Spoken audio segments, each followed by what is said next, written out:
सलाम पाकिस्तान 24 न्यूज़ के साथ मैं हूं मदीहा सलीम। मैं हूं अली आरिफ। हेडलाइंस आप जान चुके हैं, बुलेटिन का बाकायदा आगाज करेंगे और सबसे पहले आपको बताएं कि ममनुआ फॉरेन फंडिंग केस के फैसले का खौफ, पीटीआई का चीफ इलेक्शन कमिश्नर के खिलाफ रेफरेंस लाने का फैसला। इमरान खान के ज़ेर सदारत इजलास में इलेक्शन कमीशन के खिलाफ कार्रवाई पर गौर किया गया। कहा गया कि चीफ इलेक्शन कमिश्नर ने कोड ऑफ कंडक्ट की धज्जियां उड़ाईं। पार्टी क़यादत के इजलास में इमरान खान ने कानूनी माहिरीन को रेफरेंस की तैयारी की मंजूरी दे दी।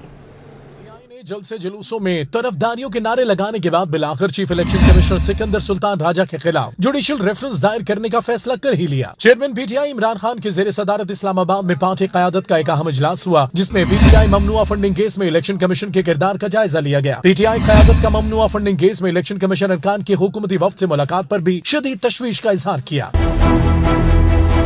ज़राए के मुताबिक पीटीआई क़यादत का कहना था चीफ इलेक्शन कमिश्नर की जानिब से कोड ऑफ कंडक्ट की धज्जियां उड़ाई गईं। चीफ इलेक्शन कमिश्नर से मुतल्लिक रेफरेंस दायर करने पर इत्तेफाक राय से फैसला करते हुए इमरान खान ने कानूनी माहिरीन को अमल दरामद की मंजूरी दे दी। इजलास में शाह महमूद कुरैशी, फवाद चौधरी, बाबर अवान, शेरी मज़ानी, फरूख हबीब, शहबाज गिल और दीगर ने शिरकत की। इजलास में फैसला किया गया कि इलेक्शन कमीशन के खिलाफ सूबाई हुकूमतों में भी कार्रवाई की जाएगी। 2 सूबाई असम्बलियां इलेक्शन कमीशन के खिलाफ अदम एतमाद की करारदाद लाएंगी।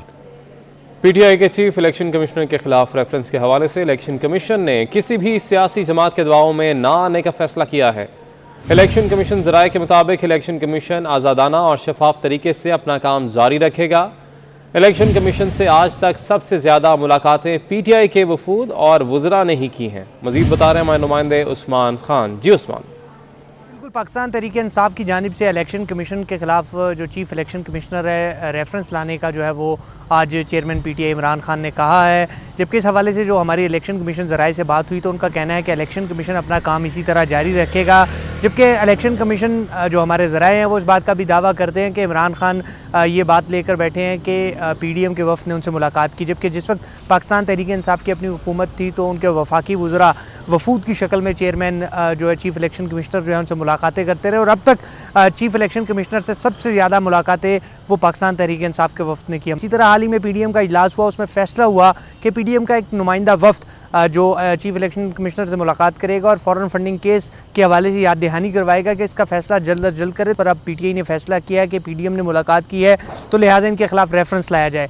जब पाकिस्तान तहरीक इंसाफ की हुकूमत थी तब भी करते रहे और हुकूमत के बाद भी उन्होंने मुलाकातें की। जबकि चीफ इलेक्शन कमिश्नर का जो ओहदा है वो इस तरह का है कि वो किसी भी पार्टी के सरबराह से या पार्टी के वफ़द से अपने ऑफिस में मुलाकात कर सकते हैं। और इसके इलेक्शन कमीशन ज़रा इस बात का दावा करते हैं कि इलेक्शन कमीशन मौजूदा हुकूमत के ना दबाव में आएगी और ना ही पाकिस्तान तहरीक इंसाफ के दबाव में आएगी और वो ममनुआ फंडिंग केस हो या कोई भी केस जो इलेक्शन कमीशन में ज़ेर समात होगा उसका फैसला मेरिट की बुनियाद पर करेगी। बहुत शुक्रिया आपका। साबिक सेक्रेटरी इलेक्शन कमीशन कुंवर दिलशाद ने पीटीआई की तरफ से चीफ इलेक्शन कमिश्नर के खिलाफ 2 सूबाई असम्बलियों से अदम एतमाद की करारदाद लाने के फैसले को नामुनासिब करार दिया।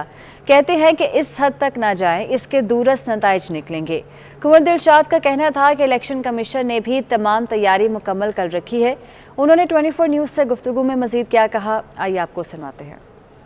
एक मुनासिब तरीका नहीं है कि सूबाई असम्बली में उनके खिलाफ करारदाद पेश की जाए। तो मैं वज़ीर आला परवेज इलाही साहब से भी हम आपकी वसातत से दरख्वास्त करेंगे, हमारे भी वो दोस्त हैं, कि जनाब इस हद तक ना जाएं कि आपकी सूबाई असम्बली में करारदाद इलेक्शन कमीशन ऑफ पाकिस्तान के खिलाफ पेश की जाए। इसके बड़े दूरस्त नतीजे निकलेंगे। एक बात। नंबर 2, इसके बाद सबसे बड़ी अहम बात यह है कि जब से ये जो फॉरेन फंडिंग का मामला है इसमें हुकूमत पाकिस्तान का रवैया जो है या कंडक्ट जो है वो भी मुझे पसंद नहीं आया कि अभी अगर वहाँ जाएंगे तो इलेक्शन कमीशन पाकिस्तान के पास बहुत मटीरियल है। जिस वक्त शुरू में आज से 3-4 दिन जब वो वक्त के प्राइम मिनिस्टर थे उस टाइम भी धमकी दी थी कि मैं सुप्रीम जस्टिस पर जाऊंगा। उस वक्त तमाम तैयारी मुकम्मल की हुई है, उनके पास सारे रिकॉर्ड मौजूद है, ऑडियो वीडियो हर चीज मौजूद है। वो इलेक्शन कमीशन पाकिस्तान के खिलाफ जाएंगे तो सारा रिकॉर्ड वहाँ पेश कर देंगे। लेकिन सबसे बड़ी अहम बात यह कि इलेक्शन कमीशन पाकिस्तान के पास तो एक ही इख्तियार है जो वो फॉरेन फंडिंग और प्लस ममनुआ फंडिंग एक ही चीज है। कानून में दोनों का जिक्र किया है, ऊपर फॉरेन फंडिंग है, नीचे ममनुआ अपना प्रोहिबिटरी फंडिंग है। तो ये चीजें तो बराबर है। लेकिन इलेक्शन का ज्यादा से ज्यादा जो आपको मैं अपने दोस्त की खिदमत में गुजारिश करना चाहता हूँ कि जनाब इलेक्शन कमीशन पर जब एक ममनुआ फंडिंग जब्त करने के बाद कोई इख्तियार ही नहीं है तो आइन में शिक निकाल दें। उसमें फायदा क्या है? फिर आपने मजाक कर लिया, 8 साल से केस चल रहा है, तमाम मीडिया में भी आ रहा है, हम भी तबसरा कर रहे हैं, आप भी तबसरा कर रहे हैं, इसके पीछे बड़े साइड इफेक्ट हैं। जब वो ममनुआ फंडिंग जब्त करेगा जो 60-70 लाख डॉलर हैं, जितने भी हैं, 50 लाख है, 20 लाख है, 10 लाख है, 40 लाख है, तो वो जितने वो ममनुआ $1 भी अगर ममनुआ फंडिंग जब्त हो जाता है, उस पार्टी की इंटेग्रिटी शक में पड़ जाती है। वो भी इनके कोई 10-12 जो 11 जो हैं इनके दोस्त पार्टी के, इसमें इमरान इस्माइल भी शामिल है, महमूद रशीद भी है, मुझे बड़ा हैरानगी हुई महमूद रशीद साहब बीच में आ गए, और इसी तरह वो असद कैसर है, और वो फरमान शाह जो थे गवर्नर, वो 4-5-10 बड़े बड़े नाम हैं। इन पर जब स्टेट बैंक ने कहा जी इनको भी 86 करोड़ रुपया फंडिंग है तो पाकिस्तान ने दिया, किसने भी दिया। जब इलेक्शन कमीशन ने और स्टेट बैंक ऑफ पाकिस्तान ने जब पार्टी के फाइनेंशियल डायरेक्टर जनरल से पूछा, सेक्रेटरी फाइनेंशियल से पूछा ये पैसा कहाँ से आया है, तो उन्होंने कहा जी हमें नहीं पता ये पैसा कहाँ से आया है, हमारे इल्म है, आप जो मर्जी कार्रवाई कर लें। अब इलेक्शन कमीशन पाकिस्तान ने इनके खिलाफ भी कार्रवाई करनी है, जनाब ने अपने हक़ाइक़ छुपाए, अपने फाइनेंशियल एसेट में हमें रिपोर्ट पेश नहीं की, हमें बताया नहीं, ना FBI को बताया, तो ये भी एक नया पंडोरा बॉक्स खुलेगा। 86 करोड़ रुपए है जनाब, वो स्टेट बैंक पाकिस्तान ने लिखा है। इसी तरह से जो फॉरेन फंडिंग है, जब ममनुआ फंडिंग जब्त हो जाएगी तो वफाकी हुकूमत के लिए एक अच्छा इख्तियार आ जाएगा, वो सुप्रीम कोर्ट चले जाएंगे, सुप्रीम कोर्ट फैसला जिस तरह चाहे करे, उनकी अपनी जवाबदेही पर है। तो लेकिन हमें जो इतला मिल रही थी, लेकिन अब हमें जो इतला अब मिल रही है, वो पता चल रहा है कि ये तकरीबन अगस्त के पहले हफ्ते से पहले ये फैसला सामने आ जाएगा। सीनियर सहाफ़ी और तज्ज़ियाकार हामिद मीर कहते हैं कि PTI हुकूमत के 3-4 वज़रा ने भी चीफ इलेक्शन कमिश्नर के खिलाफ रेफरेंस दायर करने का कहा था। हामिद मीर ने कहा कि चीफ इलेक्शन कमिश्नर का ओहदा आइनी है और उसे आइनी तहफ़्फ़ुज़ हासिल है। जी, अगर आपको याद हो तो पाकिस्तान तहरीक इंसाफ पिछले साल जब हुकूमत में थी 2021 में, तो उस वक्त भी इनके 3-4 वज़रा ने प्रेस कॉन्फ्रेंस की थी और उन्होंने कहा था कि हम चीफ इलेक्शन कमिश्नर के खिलाफ रेफरेंस फाइल करेंगे, लेकिन उन्होंने रेफरेंस फाइल नहीं किया। देखिए, जो चीफ इलेक्शन कमिश्नर का ओहदा है ये एक आइनी ओहदा है, इट्स अ कॉन्स्टिट्यूशनल पोस्ट और उनको आइनी तहफ़्फ़ुज़ हासिल है। चीफ इलेक्शन कमिश्नर को हटाने का जो तरीक़ाकार है वो आइन के आर्टिकल 215 में लिखा हुआ है, और आइन का आर्टिकल 215 जो है वो ये कहता है कि चीफ इलेक्शन कमिश्नर को आप अगर हटाना चाहते हैं तो उसके लिए आपको आइन के आर्टिकल 209 के अंदर जो तरीक़ाकार लिखा हुआ है वो अपनाना पड़ेगा।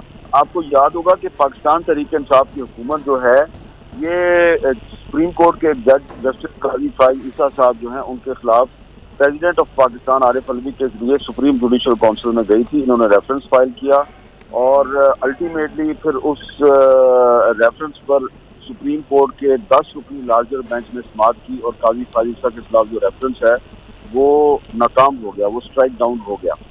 अब अगर पाकिस्तान तहरीक इंसाफ ने चीफ इलेक्शन कमिश्नर को हटाना है तो एक दफ़ा फिर उन्हें एक रेफरेंस फाइल करना पड़ेगा और चीफ इलेक्शन कमिश्नर के खिलाफ किसी बद इंतज़ामी या करप्शन या नाअहली का सबूत ढूंढकर प्रेसिडेंट ऑफ पाकिस्तान को भेजना होगा, और प्रेसिडेंट ऑफ पाकिस्तान जो है वो उनका ताल्लुक क्योंकि तहरीक इंसाफ से ही रहा है तो वो उसको सुप्रीम जुडिशल काउंसिल में भेजेंगे।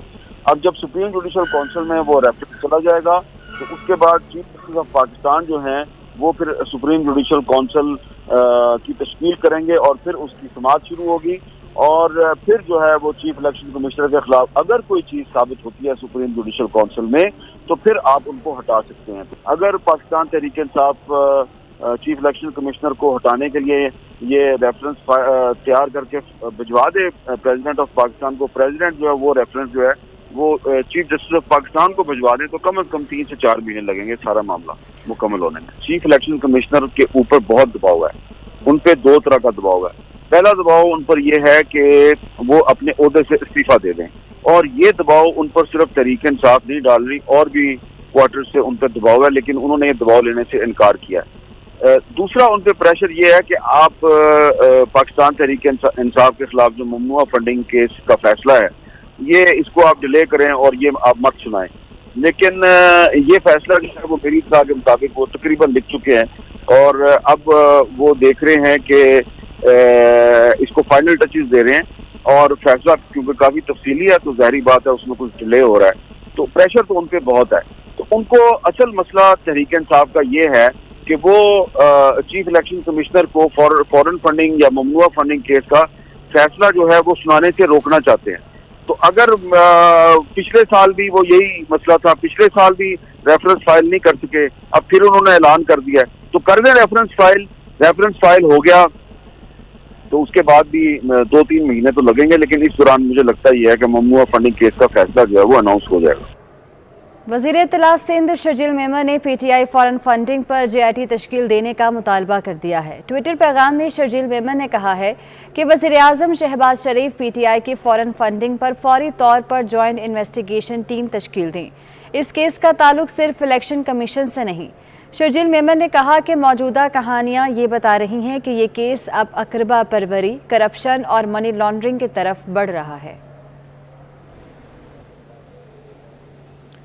باطل طبقے کے خلاف تنہا بھی لڑنا پڑا تو لڑوں گا, مولانا فضل الرحمان کا 2 ٹوک پیغام. کہتے ہیں کوئی طاقتور کسی بھی ادارے میں ہے, ہم کسی سے خوفزدہ نہیں, ہتھیار نہیں ڈالیں گے اور میدان جنگ میں رہیں گے. پگڑیاں سر جھکانے کے لیے نہیں, سر اٹھا کر چلنے کے لیے پہنی ہیں. پشاور میں کارکنوں سے خطاب میں مولانا فضل الرحمان کا کہنا تھا کہ عدالتوں کو درخواستیں دے کر منت سماجت کر کے حق نہیں لے سکیں گے. آپ عوام کے نمائندے ہیں, آپ ان کے گریبان میں ہاتھ ڈال کر اپنا حق حاصل کریں. بولے ممنوعہ فنڈنگ نظریاتی بنیادیں کھوکھلا کرنے کے لیے استعمال ہو رہی ہیں. عمران خان کو عالمی سازش کے ذریعے نکالا نہیں بلکہ لایا گیا. ہمارے خلاف جھوٹے کیس نہیں بنانے کی کوشش نہیں کی. بین الاقوامی طاقت کے ذریعے آپ کو نہیں نکالا گیا, بین الاقوامی طاقت کے ذریعے آپ کو لایا گیا تھا تاکہ نوجوان نسل کو ہم اپنے آباء و اجداد کے اخلاق اور تہذیب سے دور کریں. ہمارا آبائی جو تہذیبی سلسلہ ہے اس کو ختم کر دیا جائے.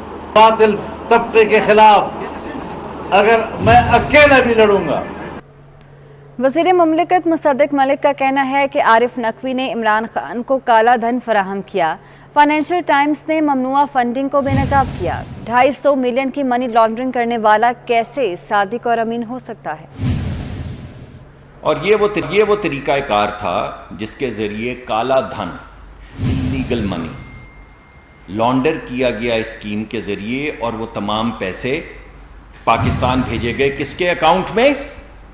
پی ٹی آئی کے اکاؤنٹ میں. یعنی $250 ملین کی منی لانڈرنگ کے مجرم کا شریک جرم ہو, شامل گناہ ہو اور ابیٹر ہو تو کیا وہ صادق اور امین ہے؟ 2018 میں اقتدار میں آنے کے چند ہی دن کے بعد پاکستان کے ہر اخبار کے فرنٹ پیج پہ عارف نقوی صاحب کی تصویر تھی وزیر اعظم عمران خان صاحب کے ساتھ, جو آپ سب نے اپنے اخباروں میں لگائی, فرنٹ پیج پہ لگائی. لوگ ہمیں کہتے ہیں کہ وہ 200-300 کنال کے گھر میں, جو آپ سب لوگ دیکھ چکے ہیں, پورا پہاڑ کی چوٹی پہ 250-200 کنال کے گھر میں رہتے ہیں. لوگ کہتے ہیں ان کا ذریعہ معاش نہیں. ہم پوچھتے ہیں کون کہتا ہے؟ Chairman P T I Imran Khan کو ایک بار پھر عدالتوں سے بڑا ریلیف مل گیا. اسلام آباد کی مقامی عدالت نے ایک ہی روز میں عمران خان کو توڑ پھوڑ اور کار سرکار میں مداخلت کے 10 مقدمات میں ضمانت دے دی, جن میں لانگ مارچ کے دوران املاک کو نقصان پہنچانے کے کیس شامل ہے. عدالت نے عمران خان کو صرف 5-5 ہزار روپے کے ضمانتی مچل کے جمع کرانے کا حکم دیا. چیئرمین پی ٹی آئی کے خلاف اسلام آباد کے تھانوں میں 16 مقدمات درج ہیں. 5 مقدمات میں ان کی ضمانت پہلے ہی منظور ہو چکی ہے. F I A special central court میں وزیر اعظم شہباز شریف اور حمزہ شہباز کے خلاف شوگر ملز کے ذریعے منی لانڈرنگ کے کیس کی سماعت ہوئی. وزیر اعظم شہباز شریف اور حمزہ شہباز سمیت دیگر کے خلاف سماعت 7 ستمبر تک ملتوی کر دی گئی. عدالت نے شہباز شریف اور حمزہ شہباز کی حاضری معافی کی درخواست منظور کی. شہباز شریف اور حمزہ شہباز کو آئندہ سماعت پر فرد جرم کے لیے طلب کیا گیا. سابق وزیر اعظم شاہد خاقان عباسی کے خلاف ایل این جی ریفرنس میں ٹیمپرنگ کا انکشاف ہوا ہے. نیب کے اہم گواہ نے شاہد خاقان عباسی کے خلاف بیان کی تردید کر دی. ایل این جی ریفرنس کے گواہ ناصر بشیر نے احتساب عدالت میں بیان ریکارڈ کروا دیا ہے.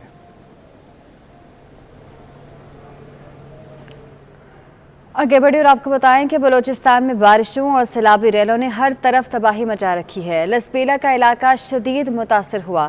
सैकड़ों मकानात ज़मीन बोस होने से लोग बेसरो सामानी के आलम में पड़े हैं। सैलाबी रेलों में बहकर सिक्योरिटी एहलकार समेत 6 अफराद जाम बहक हुए।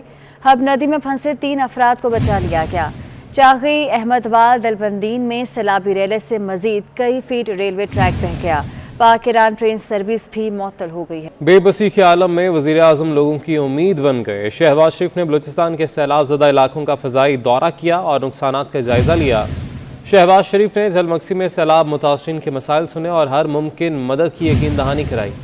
जांबाक अफराद के लवाहिकीन के लिए फ़ीकस 10 लाख रुपए इमदाद का ऐलान भी किया। बलूचिस्तान में बारिशों और सैलाब ने तबाही मचा दी। वज़ीर आज़म मुतासिरीन की दाद रसी के लिए सैलाब ज़दा इलाकों में पहुंच गए, जहां उन्होंने सैलाब से होने वाले नुकसानात का फ़िज़ाई जायजा लिया। वज़ीर आज़म ने जलमक्सी के इलाके शंबानी में मुतासिरीन से मुलाकात की। इस मौका पर शहबाज शरीफ ने मुतासरा गाँव में फौरी तौर पर मेडिकल कैंप के क़याम, अद्वियात, राशन की फरहमी और मवेशियों के लिए वेटनरी डॉक्टर्स भेजने की हिदायत की। वज़ीर आज़म शहबाज शरीफ का कहना था कि बलूचिस्तान में बारिशों का 30 साला रिकॉर्ड टूट गया, जिससे जलमक्सी में माल, मवेशी और घर तो मुतासिर हुए, लेकिन खुशकिस्मती से किसी किस्म का जानी नुकसान नहीं हुआ। हुकूमत ने ये फैसला किया है कि जो अल्लाह को प्यारे हो गए वफाक, उनको 10 लाख रुपया जहाँ पर जिसका प्यारा अल्लाह को प्यारा हो गया घर वाला, उनको जानी नुकसान के तौर पर हम देंगे। सूबाई हुकूमत के अलावा 10 लाख रुपया देगी। इसी तरीके से जो घर जो सैलाबों में जो तबाह हुए हैं, हमने पक्के और कच्चे घरों की तमीज़ ख़त्म कर दी है।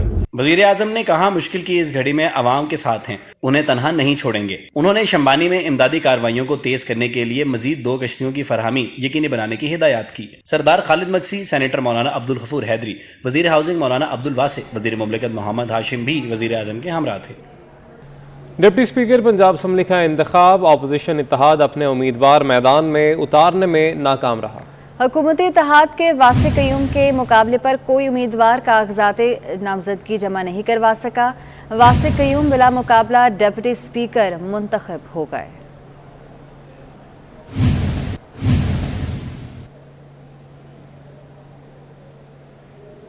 स्पीकर पंजाब असम्बली का इलेक्शन लाहौर हाई कोर्ट में चैलेंज किया गया है। मुस्लिम लीग नून और इत्तेहादियों के नामजद स्पीकर पंजाब असम्बली मलिक सैफुल मलूक खोखर की जानिब से दरख्वास्त दायर की गई है। दरख्वास्त गुजारों में मुस्लिम लीग नून के MPA मियाँ अब्दुल रऊफ का नाम भी शामिल है।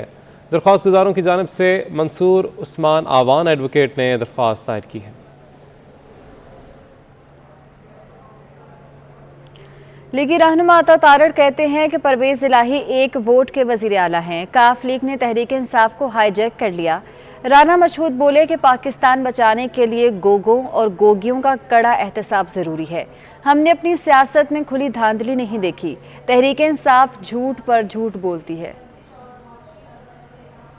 तहरीक इंसाफ की बाकियात हैं, क्योंकि काफ लीग ने अब हाईजैक कर लिया है तहरीक इंसाफ को, और हमारी हाई कोर्ट से इस्तदा है, chief justice Lahore high court से, कि आज इस मुकदमे को फिक्स किया जाए, इस इलेक्शन को कलअदम करार दिया जाए, असर नो इलेक्शन करवाया जाए और बैलेट पेपर्स ऐसे जारी किए जाएं जिनके ऊपर सीरियल नंबर दर्ज ना हो, वरना ये फ्री एंड फेयर इलेक्शन नहीं है, ये धांधली ज़दा इलेक्शन है।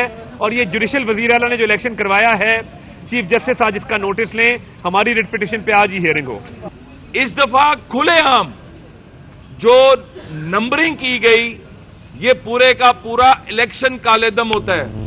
हमने फौरी तौर पर जो पैनल ऑफ चेयर है उसको एप्लीकेशन भी दी, हमने वहां पर एहतजाज भी किया कि ये इलेक्शन नहीं चल सकता। लेकिन पाकिस्तान की बदकिस्मती ये है कि यहां पर एक ऐसी जमात वजूद में आ चुकी है जो चोर दरवाजे ढूंढती है, जो झूठ का सहारा लेती है, जो फ्रॉड करती है, जो करप्शन करती है। महंगाई के सताए शहरियों पर इजाफी बोझ डालने की तैयारी मुकम्मल। ज़राए के मुताबिक वफाकी काबीना ने पेट्रोल और डीजल पर डीलर्स मार्जिन बढ़ाने की मंजूरी दे दी है। बात करेंगे हमारे नुमाइंदे अवैस क्यानी से। जी अवैस, बताएगा कितना इजाफा किया जा रहा है? ECC ने इसकी मंजूरी दी थी, जो कि काबीना ने सर्कुलेशन समरी के जरिए जो है डीलर मार्जिन में इजाफे की मंजूरी जो है वो दे दी है। पेट्रोल और डीजल पर डीलर मार्जिन जो है वो पहले जितना था उससे बढ़ाकर अब इसे 7 रुपये फी लीटर जो है मुकर्रर करने की मंजूरी दी गई है। डीजल के फी लीटर पर डीलर मार्जिन में 2 रुपये 87 पैसे और पेट्रोल की फी लीटर पर जो डीलर मार्जिन है उसमें 2 रुपये 10 पैसे का इजाफा किया गया है, जो कि डीजल पर अब बढ़कर 4 रुपये 13 पैसे से जो है 7 रुपये हो गया है। इसी तरह पेट्रोल पर डीलर मार्जिन 4 रुपये 90 पैसे से बढ़कर 7 रुपये कर दिया गया है। और यकीनी तौर पर जो परसों जो कीमतें जो कल रात को जो बढ़नी है उसमें इसका एक बहुत बड़ा एलिमेंट होगा। इसके अलावा कल के लिए जो है ओग्रा असम्बली तैयार कर रहा है जिसमें कीमतों में इजाफे को प्रपोज किया जा रहा है। ठीक है वैस, आपने अपडेट किया, बहुत शुक्रिया आपका। तारीख में पहली बार यकम मुहर्रम को ग़िलाफ़े काबा की तब्दीली हुई है। इससे कबल कई दहाइयों से ग़िलाफ़े काबा को 9 ज़िलहज की सुबह को तब्दील किया जाता था। बैरून मुल्क के उमरा ज़ायरीन की आमद भी शुरू हो गई है। उमरा वीज़े की मियाद पहली बार 3 माह कर दी गई है। ज़ायरीन मुल्क में कहीं भी आ जा सकते हैं।